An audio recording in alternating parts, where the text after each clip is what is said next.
Magandang gabi mga kapatid. Salamat sa panahon. Pasensya na, medyo late na ako pumasok. Una sa lahat, gusto kong ipaalala sa bawat sisi. Mga sisi lang po ba ito? Walang mga treasurers dito? Meron po. Ano po Okay. yan? Combination po. Combination. Okay. Mga CC, ACC, treasurers. Gusto kong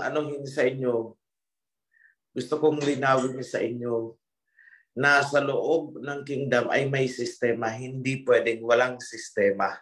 Hindi talaga pwede na walang sistema. Kaya ang inuna kong inilagay noon is Joshua.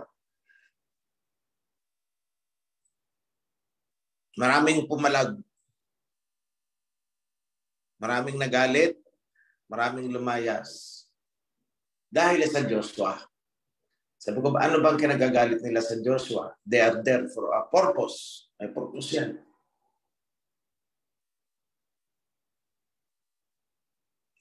Kaya minabuti ko na hindi mo nabuksan yung isa pang bubuksan ko. This time, bubuksan ko ang ating Commission on Audit. Sila na ang magta-tracking pababa para hindi mahirapan ang treasurer.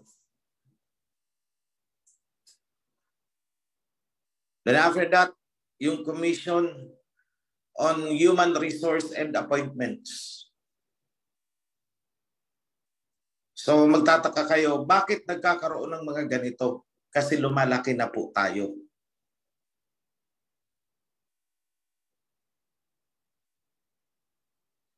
We are now a miniature government.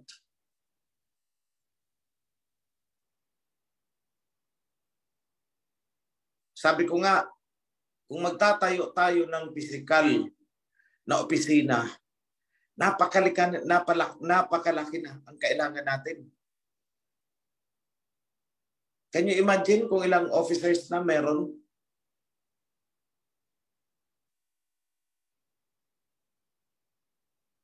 Isang malaking building na pong kailangan natin. Maraming departments. Baka kailanganin natin ang 10-story building. Nandun lahat ang mga ano. So I will do that.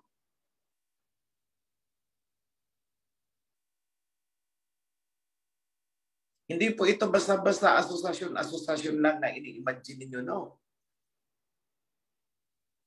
Kapag naupo ang mga officers, kompletong setup, may table, may computer, may conference room, may audio room, may auditorium na parang sa United Nations.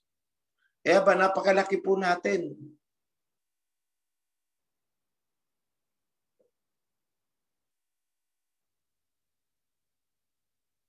May mga hinihintay lang ako mga bagay-bagay na kailangang maihugpong na sa foundation. And the foundation is just a temporary thing.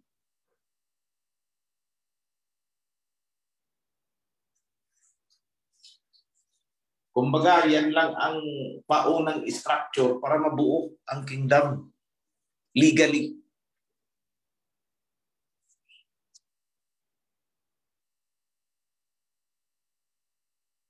So, gusto kong balikan ninyo yung salita ng Misaya. Andiyan niya sa New Testament, o mga priest, hanapin nyo na lang kung nakikinig kayo. Ang mapagkakatiwalaan sa maliit ay mapapagkatiwalaan sa malaki. Bakit sinabi yan ng Misaya? Isipin nyo mabuti muna. Bakit sinabi ng Misaya na ang mapapagkatiwalaan sa maliit ay mapapagkatiwalaan sa malaki? Small responsibility, kapag ginawa mo ng tama, ibig sabihin pwede kang humawak ng malaking responsibility.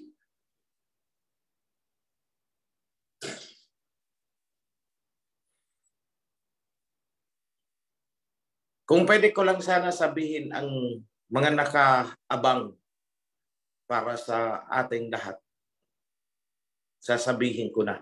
Pero hindi pa pwede eh.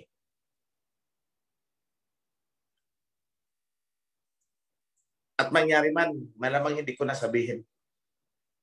Dahil may mga nganib na tao.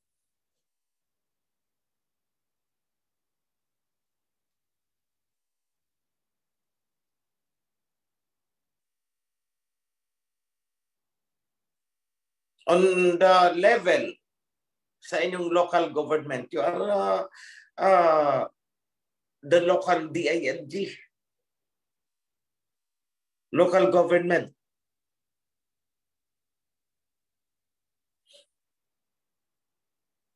May national government. Huwag niyong i-defy ang national government. Dahil yan ang nagdadala ng lahat-lahat. Yan ang may oversight eh. Yan ang tumitingin na lahat ng departamento ay gumagana, gumagalaw, nagpa-function.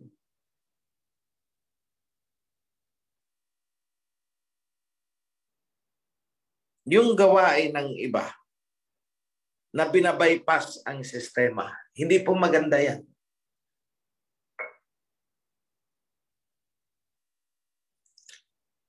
Yan po ay nagbibigay ng pagkakataon.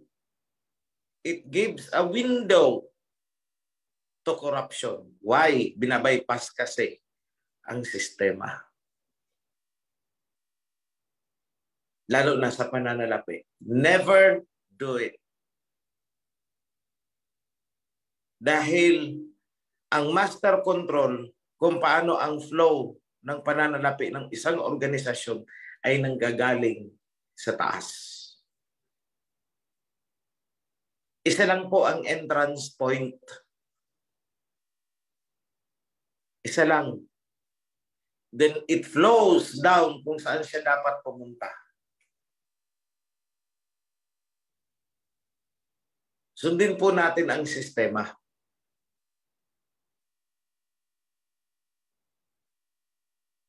May mga pangyayari na katulad ng pagtatayo ng HOP. Klarado yung instruction namin mula sa simula.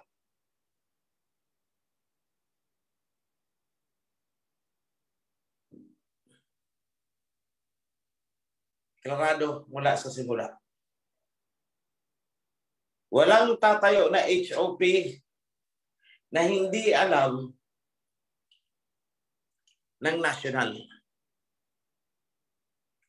Ibig sabihin, mula sa pagpaplano, kasama ang mga department na concerned sa pagtatayo ng HOP. Tandaan nyo yan.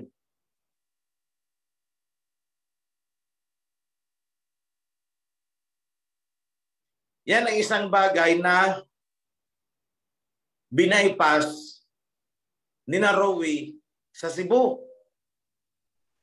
Ano nangyari ngayon? Di ba't nawala? Napunta sa kamay ng mga magnanakaw?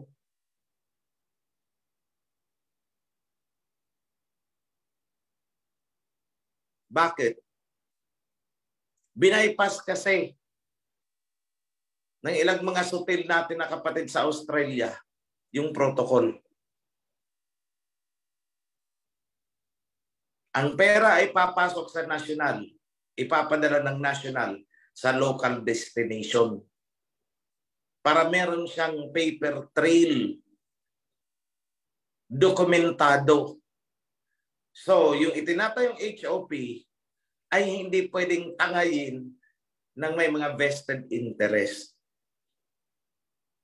Binaypass ng Australia, binaypass ni Rowie Celeste sa Cebu. Siguro ko may ano din yan eh.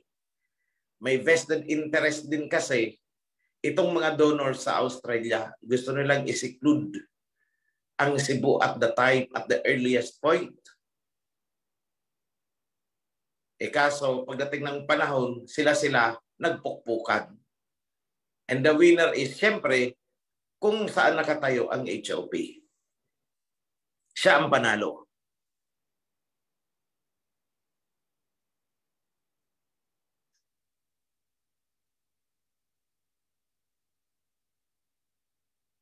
Ganyan po ang nangyari.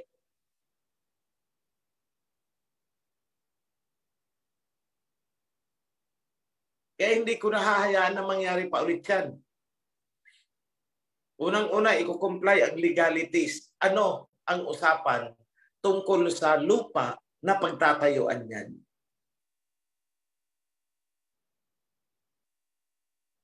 Kailangan may mga documentation yan. Kung pahiram, edi pahiram. Kung pinarerentahan ang lupa, edi rentahan.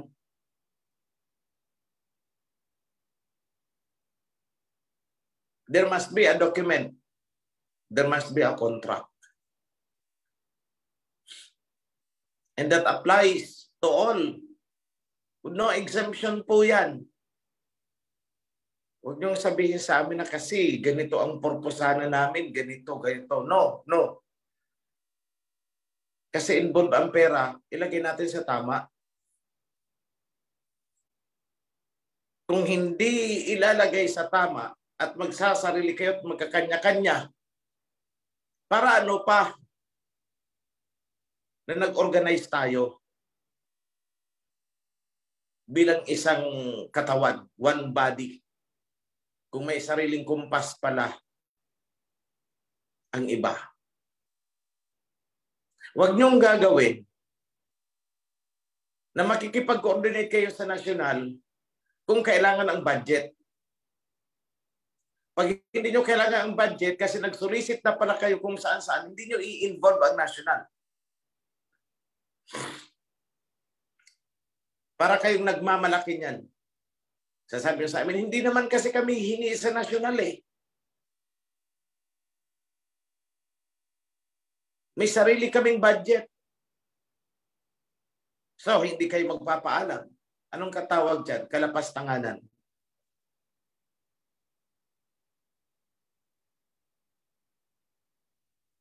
You cannot pirate.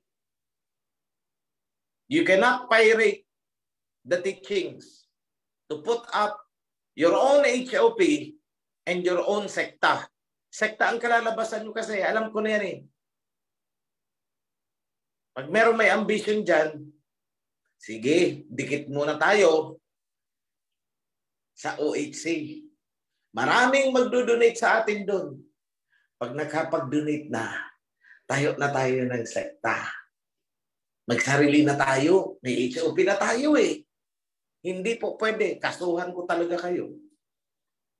I mean it.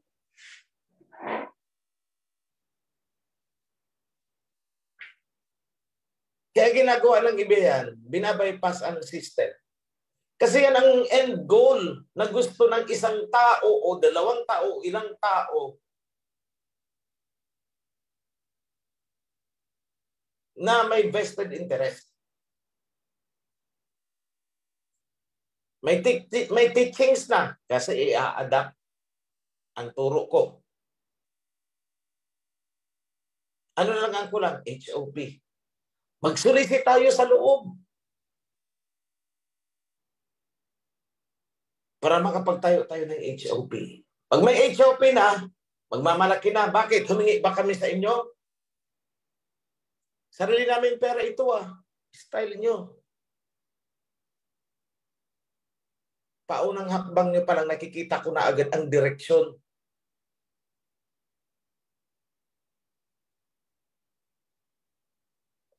But are you part of the kingdom sa gagawin nyo? Hindi.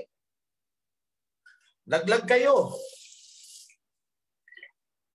Because what you are doing is not the system na itinayo ng kingdom. So hindi kayo part. Hindi ko kayo acknowledge.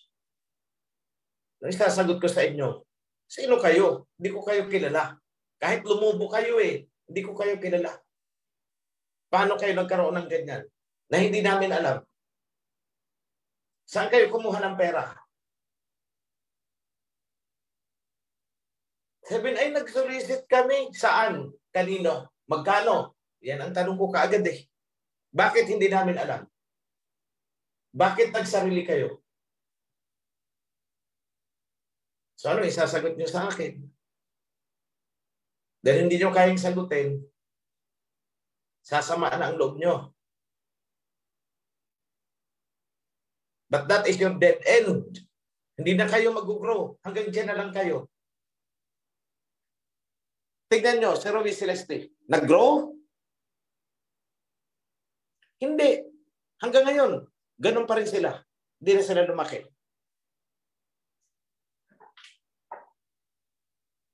Sino na nagsarili ang lumaki? Wala. Si Pablo, lumaki?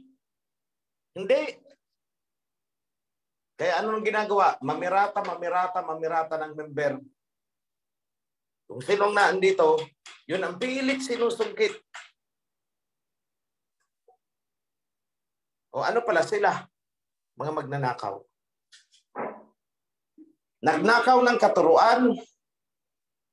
Nagnakaw ng sistema. Para itayo ang isang sekta. Anong spirit meron doon? Espiritu ng kalimunyuhan. May priest na rin sila doon. Kung sinong tinanggal namin because of sexual immorality, priest doon. Oh my goodness. Tapos doon kayo magdo-donate yung ibang mga hangal. Kinalaban kami at doon nagdo-donate, doon nagbibigay. See? Ano pala ang inaanuhan nila, tinutulungan ay yung gawain ng dyablo.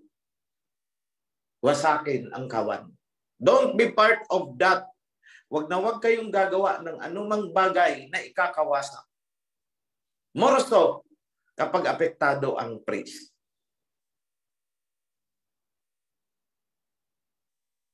Muntik ka na. 2 priest ang muntik ng matagpas kagabi.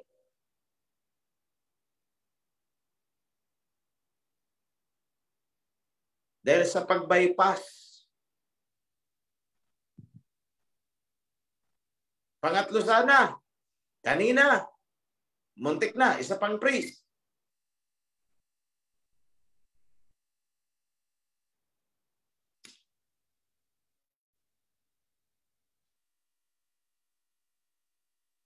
At pag sinabi ko magtatagpas ako, magtatagpas talaga ako.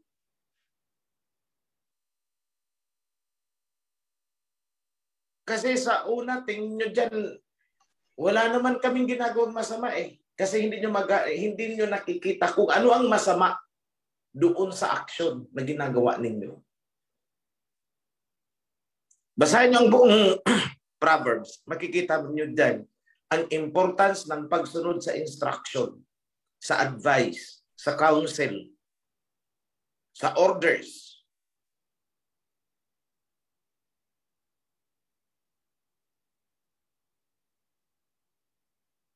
Kapag may mga priest nang galing sa local chapter ninyo, proteksyonan ninyo yan na huwag madadamay, huwag mai-involve sa mga ganyan sistema na binabypass ang system. Bakit? Matatanggal yan. Matatagpas yan.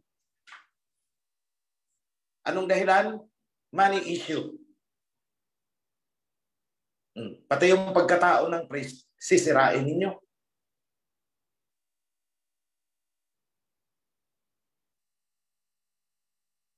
Tandaan nyo ito. Accounting is very jealous. Tandaan nyo yan.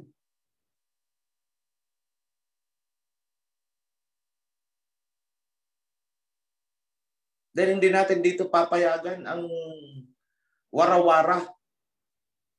Hindi pwede yun.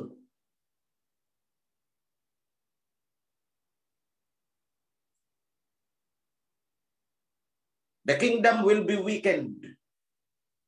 Hindi tayo babangon kung kanya-kanya tayo ng galaw.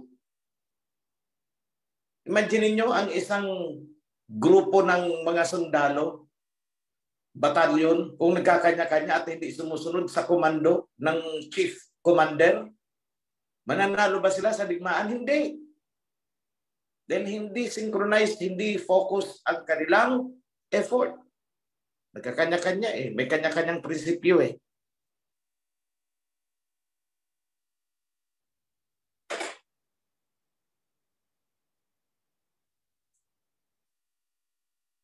Something big is coming.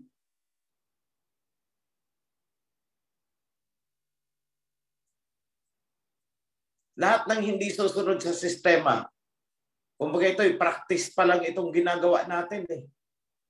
Para pag dumating yung totoo na mas malaki, eh nakaplansya na tayo, nakaplastar na tayo. We are ready to handle. Yan ang purpose ng sistema. Tingnan niyo ang bangko. Pwede bang tumanggap ng pera yung janitor? Yung secretary doon? Di ba hindi? Sinong allowed? Yung teller. Ikaw ang tatanggap ng pera.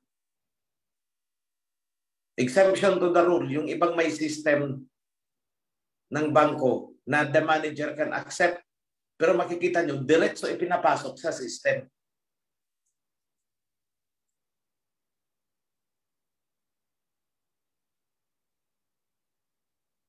Wala kayong makikitang officer ng bangko na tatanggap ng pera na hindi ididiretso kaagad sa system. Wala. Wala po kayong makikita.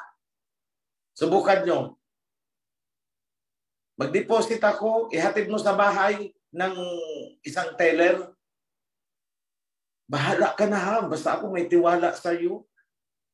Pwede? Hindi. Pag nalaman ng bangko yan, tanggal yan. Kaya nung sasabihin, ay hindi ho ako pwede tumanggap ng pera. Punta ka sa branch bukas. Hindi, badalang kung may extra relationship kayo, kamag-anak nyo talaga, pakideposit naman ito o close kayo. Pero ang punto doon, hanggat hindi na ipapasok sa bangko, walang pananagutan ang bangko. But that practice is being discouraged by the bank. Not only discouraged, bawal talaga yan.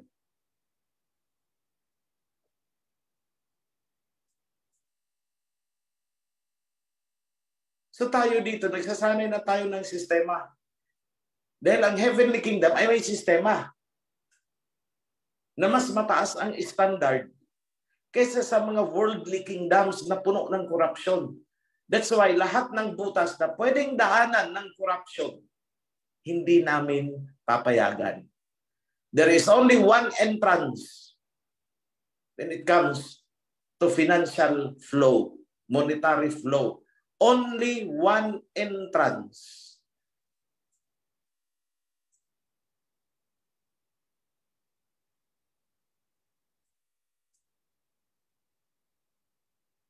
At yun ang ginawa namin. Do not bypass. Huwag kayong dadaan sa bintana. Dumadaan sa bintana, binabypass ang entrance. Ano yan? Nandyan din sa Bible. Mag-ingat sa mga dumadaan sa bintana. Mga magnanakaw yan. May itinalaga na daanan. Bakit hindi ka doon dumaan? Ba't sa bintana ka dadaan?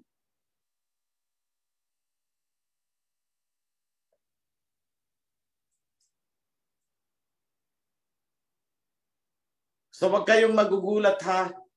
Bubuksan ko ang Commission on Audit.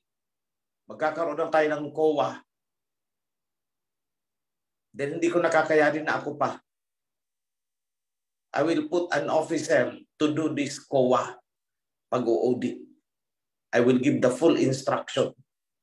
At hindi lang pera ang i-audit niyan. Pati mga gamit, mga binili nating mga instruments. Kapag may mga distribution of goods na tayo, sila din ang mag-audit. Kasi bubuksan natin ang livelihood. Ay bukas na ang livelihood. Funding na lang ang hinihintay niyan. Kung may sasakyan tayo, sino ang gumagamit? Anong pinagagamitan? Anong odometer reading? Paano nagkaroon ng reading na ganito kalaki? Ng konsumo ng fuel na ganito kalaki? Saan nyo dinala? Saan nyo ginamit? May mission order ba? May travel order ba? So ganyan natin masi-safeguard to make sure na ang mga vehicle natin ay hindi magagamit sa kung ano-anong purpose lang.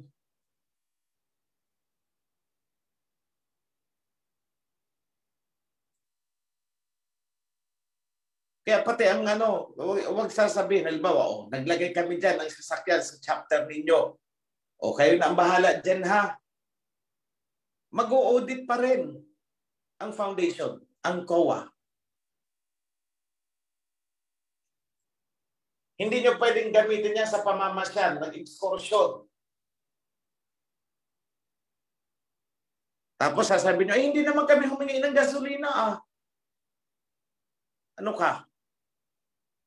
Computed ng COA kung ilang kilometers ang natakbo bago magpalit ng gulong, change oil, maintenance, etc., etc. Kaya hindi pwedeng laspagin ang sasakyan sa kung ano-anong lang, purpose. It has to be an official purpose. So hindi pwedeng gamitin ng family kung sino natin pinagkatiwalaan dyan na, ay gamitin muna natin, larga tayo sa ganun.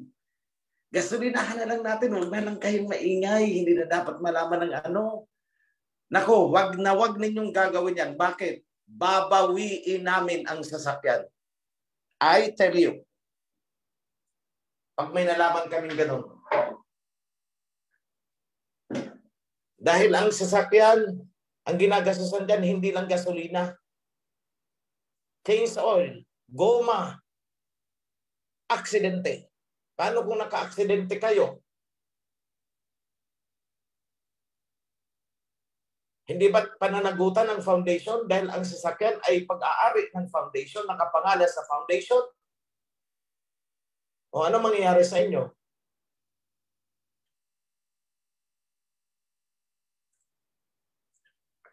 So kung hindi official travel na walang kinalaman sa purpose ng kingdom, hindi pwedeng gamitin ang sasakyan. Lahat ng purpose naka-align yan. Hindi kami pwedeng rasonan na kami naman ang bumili ng gasolina eh. Oo, sige, bili ka ng gasolina, kunin namin na sasakyan. O tingnan natin kung may mangyari sa gasolina mo.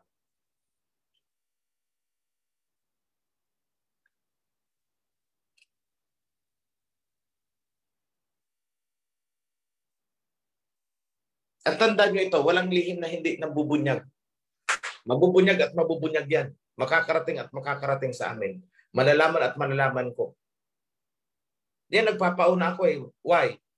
Nasa purchasing tayo ng mga equipment ngayon, ng mga vehicle. At lahat yan ay may purpose. Hindi para sa akin, kundi para sa kawan, kung saan kailangan.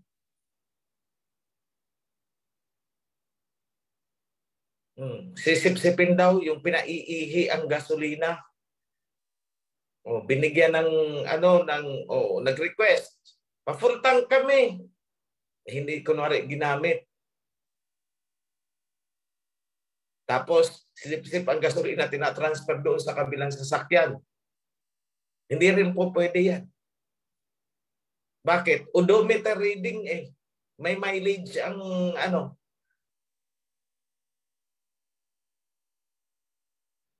Diba? 1 liter, tatakbo yan ng 16 kilometers. Dapat mag-match yan sa odometer reading. Nagpakarga-karga dito, full tank. O expected yan, tatakbo yan ng ganito. Alam niyo ba na kahit yan si Bro John, inaanuhan ko yan ng mileage, ino-audit ko yan. Kaya na may logbook sa sasakyan. Anong reading ngayon? Sige, full tank mo.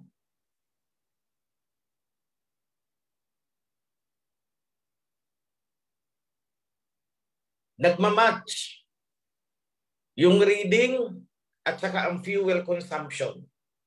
Eh kung pinaihi, o kung may sasakyan kunwari si Bro John, itinatransfer doon ang gasolina.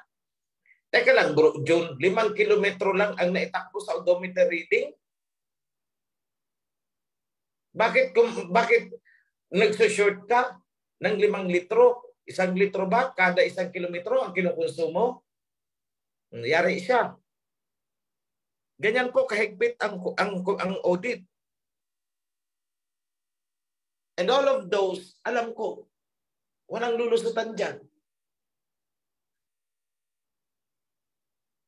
Magtanong kayo sa mga marunong mag-drive.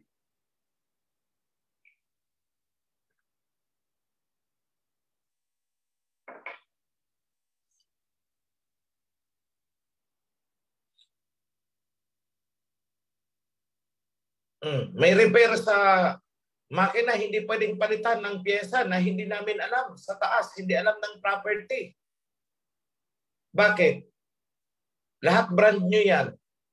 Binigay sa'yo. Magugulat kami, bakit ganito ang mga pyesa nito sa loob? Maraming napalitan. Yung pala, kinahoy na. Ay mayayari ka dyan. Sabihin, hindi, kasi nag-breakdown eh. Bakit hindi mo sa amin sinabi? Bago mo tinanggal. At ang tinanggal mo, ipapakita mo sa amin yan. You see?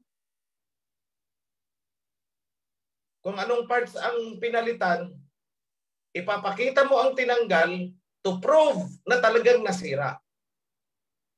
At ipapakita mo rin ang ipapalit mo. All of those are being audited. Hindi po pwede sa amin. Ngayon ang iba, siguro ko iniisip niyo, kailan pa kami magkakaroon dito ng HOP? I-satisfy niyo muna ang requirements. Kontrata ng lupa kung hindi i-dinodonate. Kung dinodonate, ayusin muna natin. Dahil hindi na mauulit dapat ang nangyari sa Cebu. Unang HOP na nakaw sa atin. Hindi po yan mangyayari. Kaya ang hindi susunod sa sistema at protocol na ipinapatupad ko, may kalalagyan.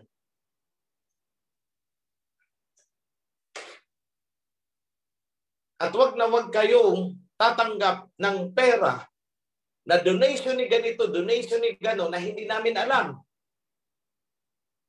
Kasi ang tanong ko sa inyo, magdodonate ba yan kung hindi dahil sa akin? Magdodonate ba sa inyo? Hindi. O bakit ayaw nyo ipaalam sa head office? Bakit ayaw nyo ipaalam sa akin? Why? Yan ang unang tanong ko dyan eh. Bakit hindi nyo pinaalam?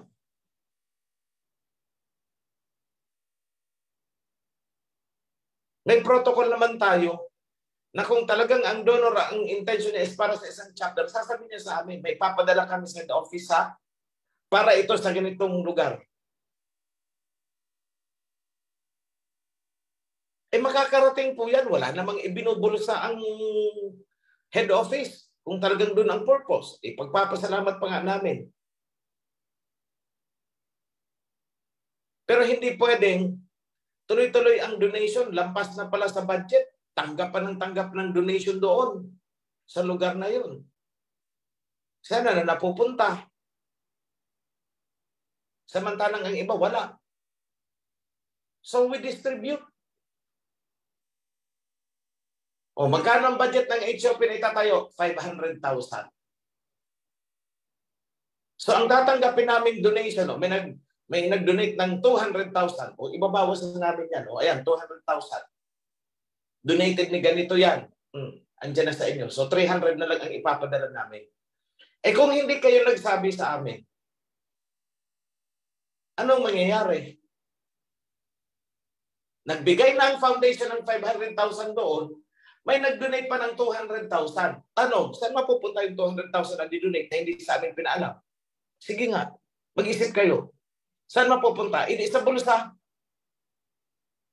Now, corruption has set in. Why? Binabypass kasi ang protocol.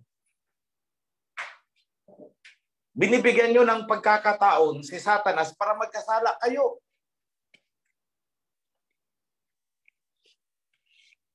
And that is not the purpose of the kingdom.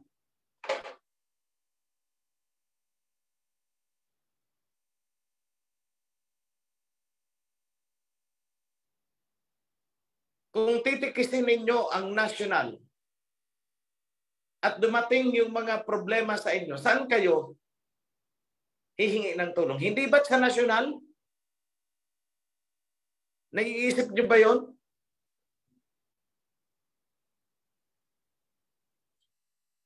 Wag naman yung pagpupunta kayo sa amin ay problema. Pag grasya, inilihim nyo sa amin at gusto nyo kayo kaagad ang masusunod. Hindi pwede yun. Don't do that.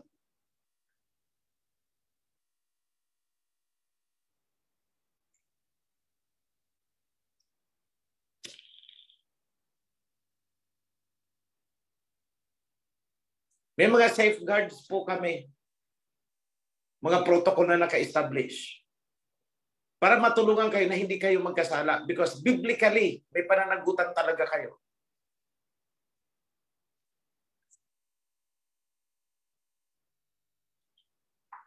Huwag niyo sasabihin sa amin, wala akong ibinulsa. Maganda naman ang adikay namin para din naman kay Aba. Technical ka po. Anong sabi ng Aba? Anong nasusulat? Makinig at sumunod sa instruction. Ang hindi sumusunod sa instruction ay isang foolish na tao. Foolish, mangmang. May isa pang characterization dyan na mas masakit kaysa salitang foolish.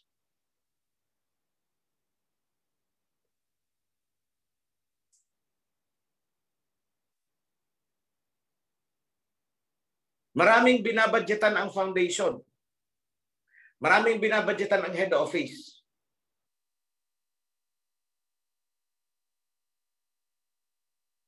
That is why we always call for the honest 100% declaration ng inyong mga tithes.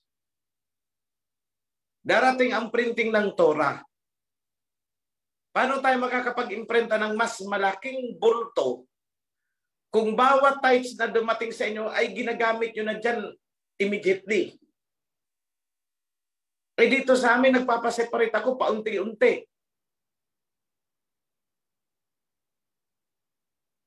Hindi pwedeng lahat bagsak sa HOP.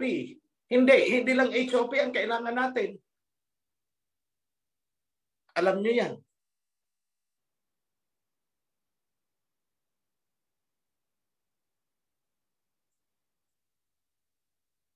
Oo, lahat yan para kay Aba. Pero the question is, alin ang dapat unahin? Yun ang hindi nyo alam. Sagutin nyo ang tanong, anong dapat unahin sa dinami-dami ng pangangailangan ng kawan?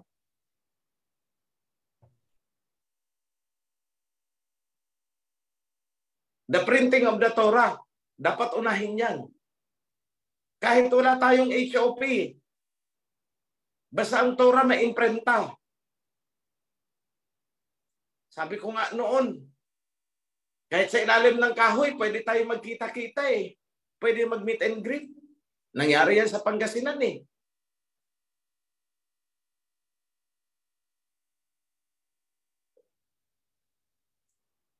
Nag-meet and greet sila sa ilalim ng mangga. Ang mangga ba yun? Andito ba yung Pangasinan? Pero unti-unti, oh look at them now. Inunti-unti. Tulong-tulong. But ang point doon is cooperation.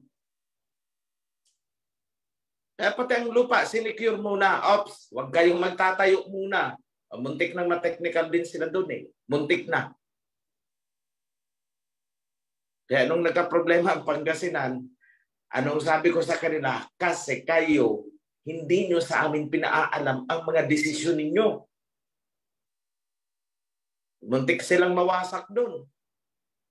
Dahil nag-away-away. That is, to the best of my memory, nagtalo-talo na sila.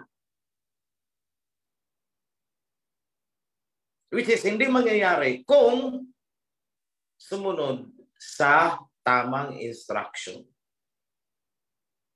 Andyan siguro yung Pangasinan. I hope you are listening to what I am saying.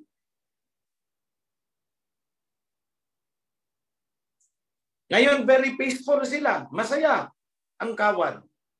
Walang bit-bitin. Walang binibit-bit sa dibdib. Bakit? Kasi naka-align na sila sa instruction. Pinuntahan na sila ni Priest Senin doon. At saka ni Brooke June. O hindi maganda. Ito, sabihin ko sa inyo, ang hirap kaya para sa mga leaders na may binibitbit sa dibdib dahil hindi siya nag-fully declare sa head office. Humaharap siya sa akin na hindi makatingin ng diretso dahil alam niya sa kalooban niya na meron siyang sinusuway. That I tell you.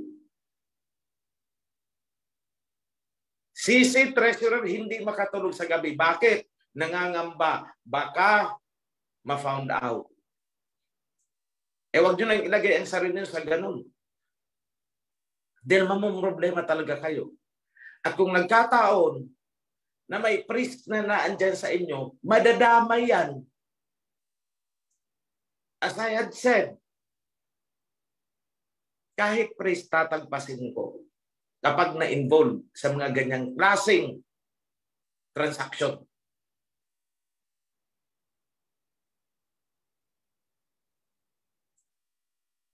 May ibinulusa o walang ibinulusa ang priest, nakinabang o hindi. Basta may kinalaman siya sa pagkakalabag ng instruction, mga nganib yan.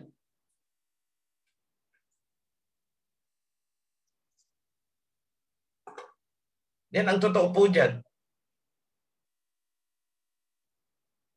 Ganyan po kahigpit ang national.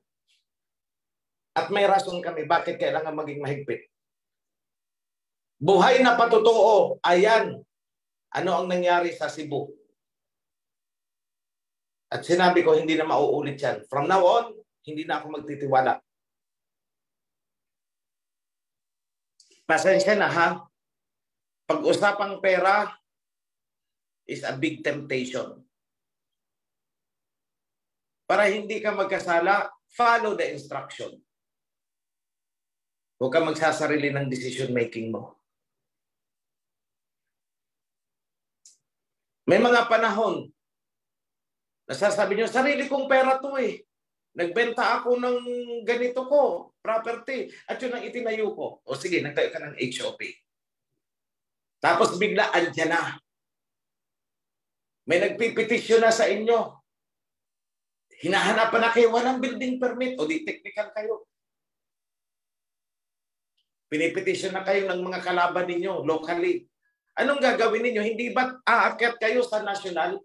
Pinipetisyon kami, ganito, ganito, ganito. Unang tanong ko, bakit kayo nagtayo ng HOP sa lugar na yon? Yan ang unang tanong.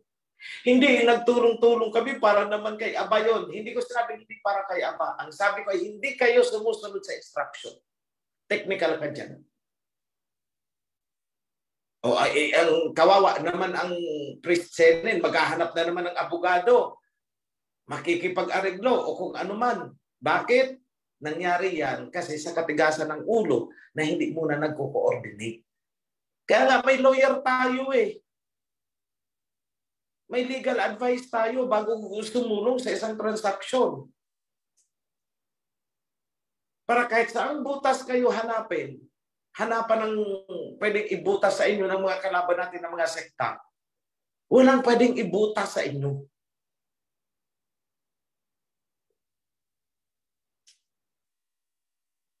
Yan po, mga kapatid. Sana hindi nasasayang at napapaspas yung dila ko, natutuyuan ng laway ang aking lalamunan, kabibigay ng instruction. Please, wala na pong lalabag dyan. Nakikiusap ako.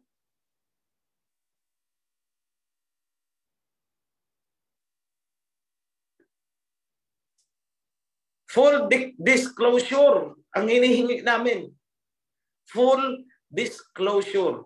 Kung malinis ang intensyon, bakit hindi sumunod sa full disclosure?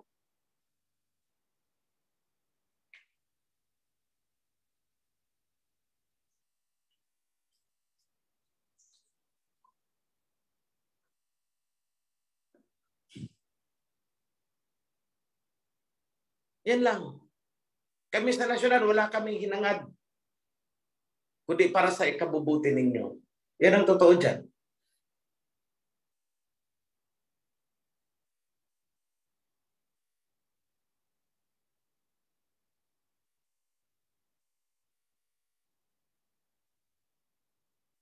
Now, I'd like to give you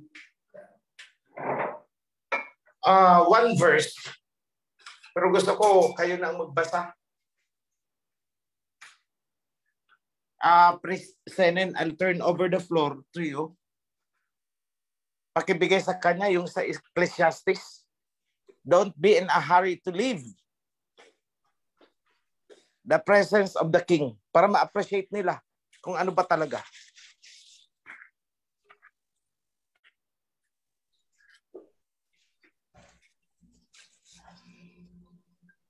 Thank you, bro.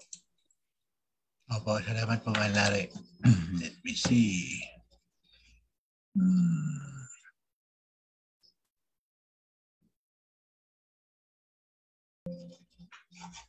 Opo.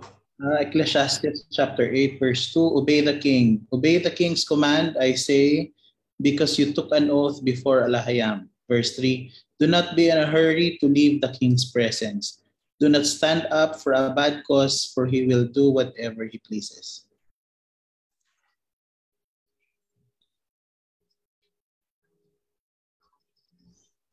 Yeah, that.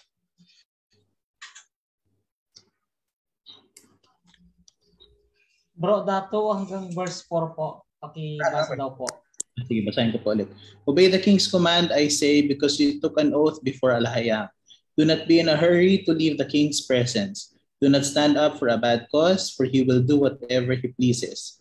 Since a king's word is supreme, who can say to him, what are you doing? Verse 5. Tuloy ko na, bro, John, verse 5. Whoever obeys his command will come to no harm, and the wise heart will know the proper time and procedure. Yada. 6. Tuloy mo, bro. 6. Verse 6. For there is a proper time and procedure for every matter, though a person may be weighed down by misery. Okay. Okay, opo. Hindi ko makuha eh.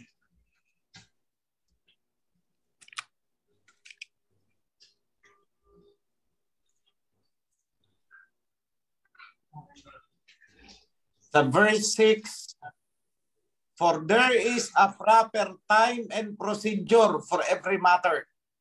May tamang panahon at tamang pamamaraan sa kung ano man ang ninanais natin.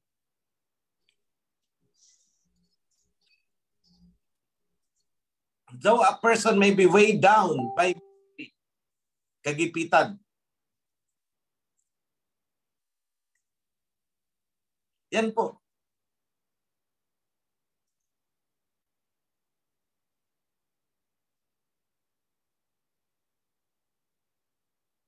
Tingnan nyo, yung obedience. That's why I said full disclosure para alam namin kung paano kami didesisyon. Meron tayong tinatawag na prioritization. Pinaprioritize natin anong dapat unahin.